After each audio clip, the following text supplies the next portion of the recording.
Chapter 6. The Fanagak Glagamer Command Center Abdicant. Just as expected, Leifir's misgivings gave way to certainty in no time. "You seem disappointed, Fee," said Lamlin. "Though it's not exactly as though I'm delighted, either." "I am aware, Nisith," replied Leifir. They were at the cabin of the Command Center Abdicant aboard the flagship Klibnikek. It was the most spacious room aboard ship, yet it could not be called worthy of an abdicant empress like her. Moreover, part of it was allotted as the courtier's cabin, making it even more cramped. The fixtures were kept at a minimum, so much so that one might think it was the room of a newly appointed star pilot. Lamlin likely didn't intend to stay there for very long. She no doubt aimed to be able to move away with just a single piece of hand luggage at any time. Unfortunately for her, she had been designated the Fanagak Glagamar Byra Rodrakar, Thunderpeel Fleet Command Abdicant. She would have to continue staying in this room and warming a seat in the commander's bridge for some time to come. "If given the choice, I'd have liked to go to Training Fleet 1 or thereabouts," said Lamlin. "I'd like to muck around with our futures far from the battlefield." This surprised Leifir. "Are you averse to the battlefront, Your Eminence?" "It's not the battlefront I dislike, so much as occupied territory. So frequently, we fall into truly inelegant circumstances." Leifir was feeling uneasy about that, too. She had once carried out a misery of a mission as a lady agent. That mission revolved around a land world that was dealing with an extraordinary situation, but the story was similar enough elsewhere, too.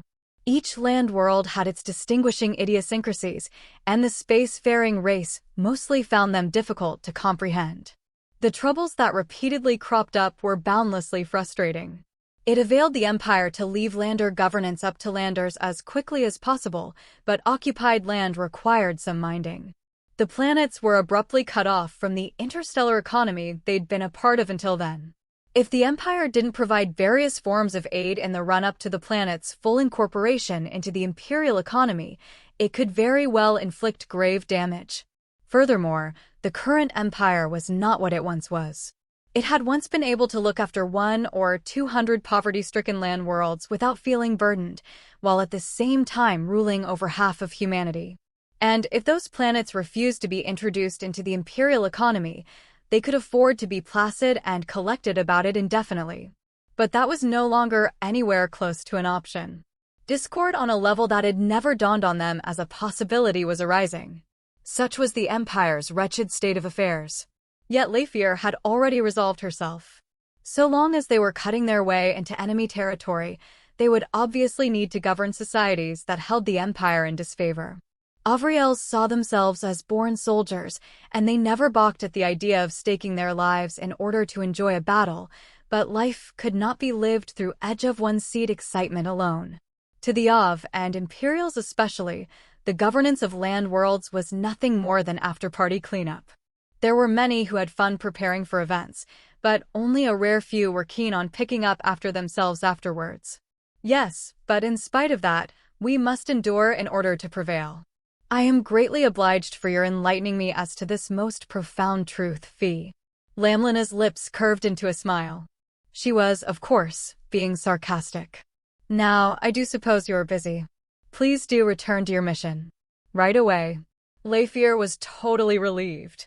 She didn't need to be told by Lamlin. She was busy in the extreme. Normally, she would break into her workload starting with the formulation of the path of advance, but that was already settled. Still, that didn't mean she didn't have her work cut out for her. The first thing Thunderpeel Fleet Command should tackle was the fleet's composition. When Leifir exited the Abdicant's cabin, Sabash and Jint were there waiting for her atop a transporter, which she then mounted herself. Moments after the transporter began moving, Sabash asked, "Was Nisith Fanagar in good spirits?" "How could she be?" replied Leifir. "I'm sorry to hear that." "You are?" "I didn't think the state of Nisith's spirits would weigh on you. There's not a person alive who wishes to be aboard the same ship as an ill-humored Avriel, ma'am." Leifir ignored that remark. That Sabash didn't add, and to think there are two of them, was a testament to his mild-mannered nature. "I'm thinking of dividing the fleet into 6 corps, Leifir told her chief of staff. "It will consist of adding the Wesco Portal Blockade Corps to the basic column." "I wish to hear your opinion." The basic column referred to Star Force's traditional attack fleet formation. For some reason or other, the word basic was quite often synonymous with the word attack for the Star Forces. Generally speaking, it didn't even occur to soldiers that it could be otherwise, so it wasn't confusing or off-putting to them, and it had never been considered an issue. The basic column was made up of the main troops plus the corps to their front, back, and sides for a total of 5 separate corps. The front corps' main mission was reconnaissance by force.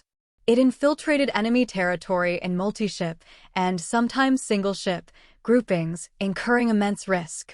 The 2 flank corps were tasked with defending against enemy side fire and dealing with the occupied area in an adaptable, ad hoc manner.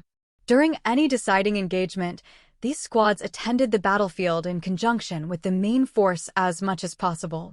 Finally, the rear corps had the important role of maintaining contact between the various troops on the front lines and central. It also carried out temporary governance of occupied territory and all sorts of logistics duties. Lafayer's idea was to station 1 corps in addition to the base 5 corps to the Wesco portal. I see. Sawbash smiled. That is a solid proposal. Which Lafayer understood to mean it was that conservative of a proposal, but she had no intention of getting creative at a time like this. No objections, then? Sawbash gave it some thought. Might it behoove us to entrust the Wesco portal's blockade to the rear corps? Would it? It would make things more flexible for us. In the unlikely event the invasion is seen from the Wesco portal, we would have to send in the rear corps first.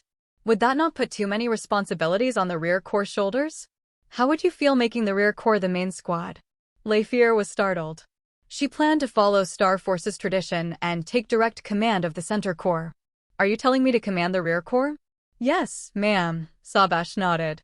I believe you might find it best to station the Glagak Daka overall flagship in the Wesco portal's vicinity and direct the operation while overlooking the entire field and grasping the bigger picture. But then there would be oversights in my command. In planar space, communications took time. Interbubble communications using space-time particles could only be used at a very short range, and the rate of information transfer was glacial to boot. Ultimately, the fastest way to relay information was to convey it via small-scale vessels. As such, staying in an area far removed from the front lines would make responding swiftly to shifts in the course of battle that much tougher. Might I suggest you deploy frontline commanders you can rely on? But Lafayer wasn't convinced. Is there something wrong with me doing it? Glaherer, you are the crown princess. You are irreplaceable to the Empire. Surviving on the front lines is an essential quality of the Emperor. I see, Sawbash nodded. Far be it from me to lecture an Avriel as to the qualities the Jade Throne demands. However, I insist you should place fleet command near the Wesco portal. You're speaking in purely military terms. Yes, of course. The endpoint of the attack is Nov Kinshas, their main star system. I'm not unaware, ma'am. What do you mean to say? He asked in a puzzled tone. I mean to say that it is the crown princess who must conquer it. It would be rude otherwise. Sawbash let out a nonplussed sort of sigh and blinked. That had not occurred to me, ma'am. So you believe that from a political standpoint, Your Highness the Crown Princess must be present. Lafayer nodded. Forgive my presumptuousness, said Gent. I don't mean to butt in even though I'm just an adjutant, but I reckon the enemy probably doesn't much care about that. My home planet was conquered by His Majesty the Emperor when he was Crown Prince, and I don't remember the people of Martin thinking of it as an honor in any way. It's just like Gent to misunderstand in that way, thought Lafayer. It's not a question of whether or not the enemy cares. If we fail to pay them the respect that ought to be paid, it's we who'll feel ill at ease. To the Av, the front lines were where the next Empress ought to be. Or at least, that was what Lafayer believed. I see. But Jint didn't seem convinced. Kilo Commander Lin, whispered Sawbash under his breath. That is how Avriel see things. It's not what the Av generally consider as going without saying. Please don't get the wrong idea. It looked as though Sawbash and Lafayer disagreed on this matter. The man is Av, she pointed out, taking umbrage. Of course, ma'am, said Sawbash. I fully acknowledge that. It's just that our quartermaster Kilo Commander occasionally forgets that fact. Oh, I'm all too aware of that habit of his myself. Did he get hit by that lapse again just now? That is how it seemed to me, ma'am. I didn't just forget I'm off, said Jint. But his tone wasn't defensive. I simply got another chance to see with my own eyes the diversity of values, that's all. The man really might not be a complete and total of just yet, thought Lafier forlornly. The Count of Hyde, Lean Scion-Roque Jint, came from a checkered lineage. He was rare among of nobles in that he hailed from a land world.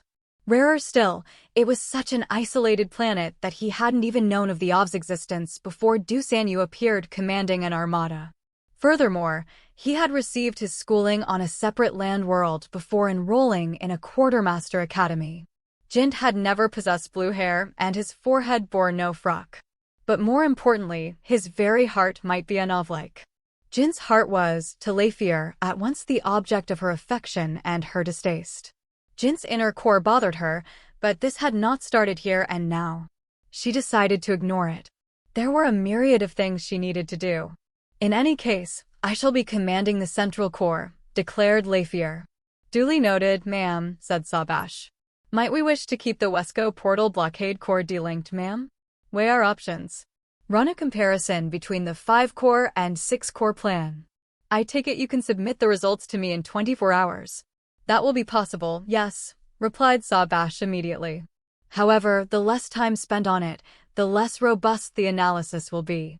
If I were you, I would give it more time so as to throw the souls of a good number of soldiers and officers into it. How about 48 hours then?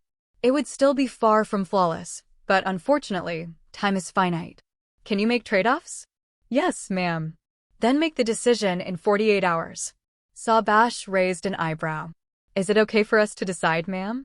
With regards to everything to do with the basic formation, I accept the conclusions you and your officers draw. The same can't be said with regards to who will be the commander. We stand honored, ma'am. Now then, get to it. You have 48 hours starting now. Roger that. Sabash bowed respectfully before calling for another transporter and transferring. Lafier and Jint were left alone on the first transporter. What does my schedule look like now? Asked Lafier. It's 11 hours, 37 minutes of rest. Rest? Is something not to your satisfaction? No, it's nothing. It's just, she felt guilty making her subordinates work while she took a break. I can insert work time for you, Glaherer, he said, before adding under his breath, but I've got a whole lot of work for you later, so I think you should take this time to get in some shut-eye. I don't know any of lullabies, but I still remember some Martinese ones. I could sing to you by your bedside if you like, Lafier. You idiot. A mite offended, Lafier looked at Jint's face. Then she couldn't take her eyes off it. He's aged. The Ov were unaging. Their bodies stopped physically aging in their 20s, after which they stayed the same in both appearance and bodily functionality. And yet, Lafier had been familiar with aging from an early age. Many of the servant vassals of the royal house of Cryeb were landers. In fact, landers who could be called elderly were not at all uncommon. She had grown up waited on by them. And after entering the military, she made the acquaintance of soldiers and personnel who came from land worlds. Almost all NCCs were landers, for one. There were, of course, no elderly landers among them, but landers older than Jint were commonplace. She was not yet, however, used to witnessing time tick away on the body of someone she had known since youth. According to imperial law, Jint was Ov, but biology did not agree. Landers who'd evolved without genetic tampering on Earth and Ovs who had been genetically modified to travel the stars differed on the species level. Jint was only a year older than Lafier, but they appeared to be further apart in age. At present, they were still in the could-be-taken-for-siblings range, albeit only barely. But eventually, he would enter the could-be-taken-for-her-father range, then the grandfather range. On that subject, instances whereby Jint treated her like some kind of child were growing more frequent. It was a joke he made all the time in the past, too, but it had gotten excessive as of late. She imagined it might be because of her unchanging appearance. Perhaps Jint unconsciously fancied himself her older brother. Would he eventually start behaving like her father? Her grandfather? Of course, there was no guarantee either of them would get to live that long. The Empire was in the midst of a struggle for its destiny, after all. Lafier wordlessly touched Jint's cheek. What? Jint looked confused. That expression reminded her of when they were just a girl and a boy. It's nothing. Jint chuckled a little and softly held the hand on his cheek. It's okay, Leifir. I'm still plenty young by Lander standards, too. Did you know Landers are longer lived than cats? Idiot, she repeated. I'm leaning toward having you sing me that lullaby, Jint. Jint grew visibly flustered. That was just a joke, Leifir. I know that. It's your punishment for your stupid joke. I beg your highness's forgiveness. Wrong way to apologize. Jint grinned broadly. Right, yeah. Sorry, Leifir.